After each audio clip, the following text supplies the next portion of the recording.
Okay, calm down.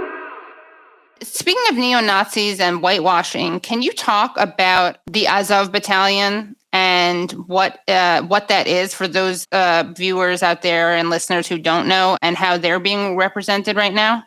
Yeah, I was one of the first ones to report on Azov very early on in 2014.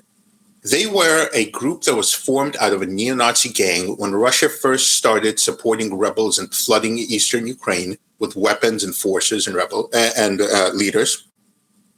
Ukraine didn't have an army, or an army to speak of. They had very few people. They needed men and women who could fight. And these neo-Nazi gangs, they're willing to kill and they're willing to die and they're well organized. So they came together and they formed these battalions. These battalions quickly gained a notoriety, including for committing war crimes. And they started drawing neo-Nazis from all over the world. Similar to how jihadis in the Middle East draw others from all over the world to get real life battlefield experience and practice.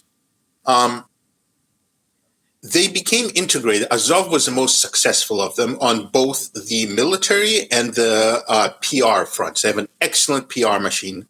They're highly organized. They're extremely brave. You'll give them that. They certainly are. Okay, and so they've been a part of the Ukrainian armed forces. They've been integrated into them, and it's been extraordinary because Putin used Azov as one of his excuses to invade Ukraine.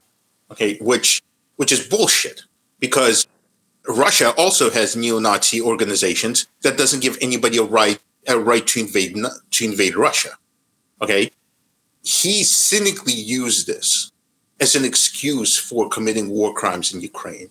Okay, and as a result, he also helped Azov so much, because then all Azov had to do was accuse anybody of saying, you know what, these people are a problem, of just being in Putin's pocket. And everybody in the West just started completely being okay with this. And this is happening. This is happening right at the time as we're also screaming about how fascism is this disease and how it's rampant. And at the same time, so we're doing this, we're giving a free pass to this neo-Nazi organization. It's now a regiment, and it has a street presence. It has a political affiliation, and we're using every excuse possible to do this. And we're also, I'll tell you this. I mean, the argument that people have, it's only one neo-Nazi regiment.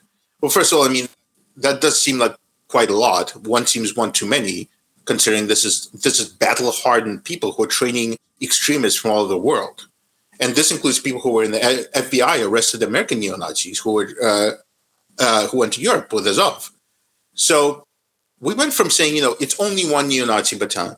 But even if you say that, okay, it's also kind of like, it's the same thing as with the American with Krupp and with von Braun. It's like, we're not just tolerating them, we're celebrating them. One of them went on MSNBC. Moss Robeson is a researcher who does a lot of tracking of these people. We have celebrated them. We've gone out of our way to paint them as heroes. This is the same thing as we did with bin Laden and Mujahideen in the 80s. And it's also really, it's cynical because, you know what, there are so many people who are in Ukraine who are brave, who are doing incredible things.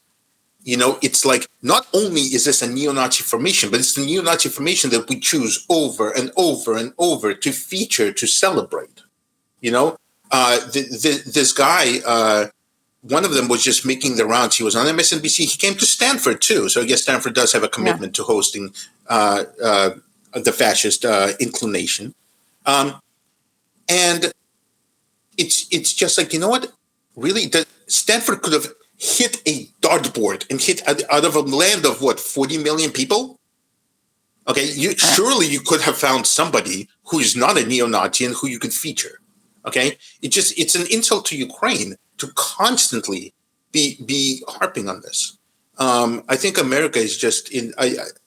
I may have mentioned this to you before. It's like, that person in high school who always went out with psychopaths. Mm-hmm. And they were like, I can't figure out, why does everybody who I date turn out to be a psycho? And after a while, you're like, it's you. You're the one who's choosing them.